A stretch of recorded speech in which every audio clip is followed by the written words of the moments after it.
بسم اللہ الرحمن الرحیم اللہم یا رحمان یا رحیم و یا ارحم الراحمین وصلی علی من ارسلتہ رحمۃ للعالمین۔ معزز خواتین و حضرات، آج کل یوں ہوتا ہے ایک آدمی پر اللہ کی نوازشات جاری رہتی ہیں، دولت کے انبار، عہد و مناصب کے انبار، اور اسی طرح ہر قسم کی آسائشیں اور سہولیات۔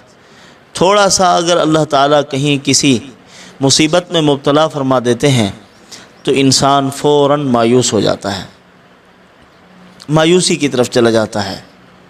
فیئوس قنوط، مایوس اور ناشکرا ہو جاتا ہے۔ جبکہ علماء نے لکھا ہے اگر ایسے حالات پیدا ہو رہے ہیں اور اس قدر تنگ دستی کے ایام آ گئے ہیں تو یاد رکھیے جہاں اللہ پاک نے عسر کا تذکرہ فرمایا وہاں اللہ تعالیٰ نے 2 مرتبہ یسر کا تذکرہ فرمایا۔ ایک مصیبت آئے گی 2 راحتیں ملیں گی، ایک مصیبت آئے گی 2 خوشیاں اللہ تعالیٰ عطا فرمائیں گے۔ مایوس ہونے کی کوئی ضرورت نہیں ہے، اطمینان رکھیے۔ انسان کمزور ہے اور جلد باز ہے اور وقتی فیصلوں کو ترجیح دیتا ہے، اور تھوڑے سے طویل المیعاد فیصلے ایسے ہیں جن کی مدت اللہ نے تھوڑی رکھی ہے، نتائج میں تاخیر کے فیصلے فرمائے ہیں، ان کی طرف انسان رخ نہیں کرتا۔ نقدی کھاتا ہونا چاہیے، نقدی جیسے اعمال نہیں ہمارے۔ تو یہی بات ہے کہ مایوسی کی طرف رخ نہ کیا جائے۔ اللہ پاک نے فرمایا شیطان نہ شکرا ہے، کافر مایوس ہے میری رحمت سے، لیکن مسلمان کو کبھی بھی اللہ کی رحمت کا دامن نہیں چھوڑنا چاہیے، اس کے سایہ عاطفت میں رہنا چاہیے۔ مسلمان کو اللہ کی رحمت کی گھٹا میں رہنا چاہیے، اور اگر مشکل ایام آ گئے ہیں تو پھر وہ مایوسی اور ناشکری کا شکار نہ ہو۔ جس پروردگار نے رات دی ہے وہی پروردگار صبح کی روشنی بھی چمکاتا ہے۔ رات جتنی لمبی ہو جائے انجام اس کا صبح پہ ہوتا ہے۔ مصیبت جس قدر لمبی ہو جائے، پریشانی جس قدر لمبی ہو جائے، اس کے بعد جو خوشی ملتی ہے وہ بھی اتنی ہی لمبی ہوتی ہے اور بڑی خوشی ہوتی ہے، بڑی خوشی۔ اللہ کا قانون ہے، اللہ تعالیٰ نے دنیا میں، اس دنیا کے اندر جو فیصلے کیے ہیں ان تمام کے تمام فیصلوں میں اللہ تعالیٰ نے راحت و آرام کو، تکلیفوں اور مصیبتوں کو آپس میں جوڑا ہے۔ جس طرح قرآن میں آپ دیکھتے ہیں وعدے کے ساتھ وعید ہے، جہاں اہل جنت کا ذکر ہے وہاں عذاب کا ذکر ہے۔ اللہ تعالیٰ نے یہ قانون بنایا ہے کہ دنیا میں جب بھی میں کسی کو مشقت میں ڈالتا ہوں اس کے بعد اس کے لیے اچھے اچھے فیصلے لاتا ہوں، اور خصوصاً مسلمان کے دونوں ہاتھوں میں لڈو، دونوں ہاتھوں میں مٹھائی، دونوں ہاتھوں میں راحت ہے۔ مسلمان جب اللہ کی طرف رخ کرتا ہے، مصیبت آئے یا راحت پہنچے وہ اللہ کی طرف سے ہے، اور وہ دونوں صورتوں میں کامیاب ہے۔ مصیبت آئی، صبر کیا، اللہ کی تقدیر پر راضی رہا، رضا بر قضا کے جو فیصلے ہیں ان پر خوشی کا اظہار کیا، اور پھر جب راحت پہنچی تو اس میں اترایا نہیں، اپنی حد بند سے باہر نہیں ہوا، حدود و قیود میں رہا، خرچ کرنے کے مواقع پر خرچ کرتا رہا، برائی کے مقامات میں خرچ کرنے سے محفوظ رہا۔ یعنی یوں نہیں کہ آپے سے باہر ہو جائے، تو پھر شکر یہی ہے تو اللہ تعالیٰ خوش ہوتے ہیں اپنے بندے پر کہ میں نے تکلیف دی تب بھی اس نے مجھے راضی کیا، راحت کے بھلے ایام پہنچے تو تب بھی اس نے مجھے خوش کیا ہے۔ تو بہرحال رنج و آلام کے فیصلے بھی اسی کے ہیں اور راحت کے فیصلے بھی اللہ تعالیٰ کے ہیں، اللہ تعالیٰ خود ہی کرتے ہیں۔ اور ہم روز اول سے کہہ چکے ہیں اے اللہ والقدر خیرہ وشرہ من اللہ تعالی، تیرے اچھے فیصلے کو بھی ہم دل سے تسلیم کرتے ہیں، اور تکلیف والا فیصلہ بھی تیرا ہے اس کو بھی ہم تسلیم کرتے ہیں، دل سے تسلیم کرتے ہیں۔ لطف سجن دم بدم قہر سجن گاہ گاہ ایوی سجن واہ واہ اوی سجن واہ واہ۔ اے اللہ اگر تیری طرف سے انعام ہوا، لطف و کرم ہوا تب بھی واہ واہ کہتے ہیں، اگر تیری طرف سے فیصلہ آیا تکلیف کا تو تب بھی واہ واہ کہتے ہیں۔ کڑوا پھل دیا تھا محمود نے ایاز کو، تو سلطان محمود غزنوی نے ایاز کو دیا کڑوا پھل کہ اس کو کھاؤ۔ اب وہ اس کو کھا رہا ہے بڑے مزے سے۔ لوگوں نے دیکھا کہ اتنی کڑوے پھل کو اتنی مزے اور لذت سے کھا رہا ہے، کیا وجہ ہے؟ اس سے پوچھا ایاز کیا بات ہے؟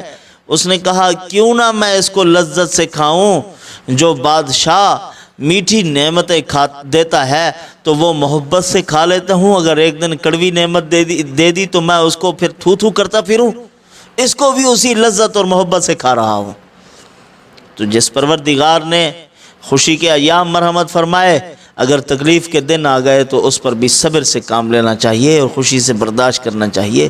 اسی لیے عمران ابن حسین رحمۃ اللہ علیہ تابعی تھے، بیمار رہے عرصہ دراز تک، 30 سال بستر پر پڑے رہے۔ 30 سال کے بعد جب اللہ نے شفا عطا فرمائی تو اس وقت عمران کو ملنے کے لیے لوگ گئے کہ عمران کیا بات ہے، آپ اتنے خوش پہلے نہیں ہوتے تھے، پہلے بہت خوش ہوتے تھے، آپ اتنے خوش نہیں ہو، جب کہ آپ بیمار ہوتے تھے، بستر مرگ پر پڑے ہوئے تھے، آپ کی خوشی، آپ کی راحت، آپ کی تراوت، آپ کی دلچسپی، آپ کی محبت آپ کے بستر پر نظر آتی تھی، لیکن آج کیا بات ہے کہ آپ بڑے پریشان نظر آ رہے ہو۔ وہ فرمانے لگے جب میں بیمار ہوتا تھا صبح کو بھی اللہ تعالیٰ پوچھتے تھے اے عمران تیرا کیا حال ہے، شام کو بھی پوچھتے تھے عمران تیرا کیا حال ہے، فرشتے ملاقات کرتے تھے اللہ تعالیٰ کے، تو فرمایا اس وقت خوشی کا اظہار کرتا تھا۔ تو بہرحال جیسے بھی ایام آ جائیں شکر سے کام لینا چاہیے۔ تو اب میں ایک وظیفہ بتا رہا ہوں، ایک ایسا عمل بتلا رہا ہوں، اگر آپ اس کو کریں گے آپ کی تمام پریشانیاں، مصائب و آلام کافور ہو جائیں گے۔ اگر پریشانیاں رہی بھی تو پھر وہ آپ کو محسوس نہیں ہوں گی، اللہ تعالیٰ محسوس نہیں ہونے دیں گے، وہ آپ کو پہاڑ نظر نہیں آئیں گی، تنکا بھی 1 منٹ میں یہ ختم ہو سکتی ہے۔ اسی لیے ایام بست میں بندے کے ساتھ وہ احوال ہوتے ہیں، امید لگی ہوئی ہوتی ہے، اور ایام قبض جب آتے ہیں یعنی تنگی ہو جاتی ہے، تکلیف ہو جاتی ہے، تو انسان کو یوں محسوس ہوتا ہے مجھے تو میرا سایہ بھی چھوڑ گیا ہے، اب تو کوئی میرے ساتھ نہیں ہے۔ اللہ تعالیٰ فرماتے ہیں ذرا سہارا کرو تو میں ابھی اپنی مدد بھیجتا ہوں، میرے ساتھ تعلق قائم کرو۔ تو جو وظیفہ بتلا رہا ہوں انشاءاللہ العزیز، اس عمل کی برکت سے آپ کے مصائب کافور ہو جائیں گے۔ اکابرین کا تجربہ ہے، سورۃ حشر کی آخری آیات کو اکثر طور پر پڑھتے ہیں، 4000 فرشتے اس بندے کے لیے دعائے مغفرت کرتے ہیں جو اس کو صبح و شام پڑھتا ہے۔ تو جو آدمی سورۃ حشر کا آخری رکوع پڑھتا ہے، آخری رکوع پڑھتے پڑھتے جب اس آیت مبارکہ پر پہنچا لو انزلنا هذا القرآن على جبل لرأيته خاشعا متصدعا من خشیۃ اللہ، اللہ پاک نے فرمایا اگر ہم پہاڑ پر قرآن کو نازل کرتے تو اللہ کی ہیبت اور اس کے خوف سے پہاڑ ریزہ ریزہ ہو جاتا، ریت کے ذرات میں تقسیم ہو جاتا پہاڑ۔ جب اس آیت پر پہنچے تو بار بار اسی کو پڑھتا رہے اور کہے اے اللہ میرے اوپر جو مصیبتوں کے پہاڑ آئے پڑے ہیں اپنے اس قرآن مقدس کی برکت سے ان کو رائی کر دے، ان کو ریزہ ریزہ کر دے، رائی کے دانوں کی طرح کر دے، اس کو ریت کے ذرات میں تقسیم فرما، پھر رحمت کی ہوا بھیج، باد صبا چلے اور اس کو اڑا دے، اے اللہ میرے مصائب کو دور فرما دے۔ بار بار اس آیت کریمہ کو پڑھتا رہے اور دعا مانگتا رہے اللہ تعالیٰ سے، اور پھر اس کے بعد جب آگے اسماء الحسنہ آ رہے ہیں اسی صورت کے آخری آیات میں، تو اسماء الحسنہ جب آئے تو پورے اسماء الحسنہ کا ورد وہاں کر لے، اور پھر آخر میں پڑھے یسبح لہ ما فی السماوات والارض وہو العزیز الحکیم۔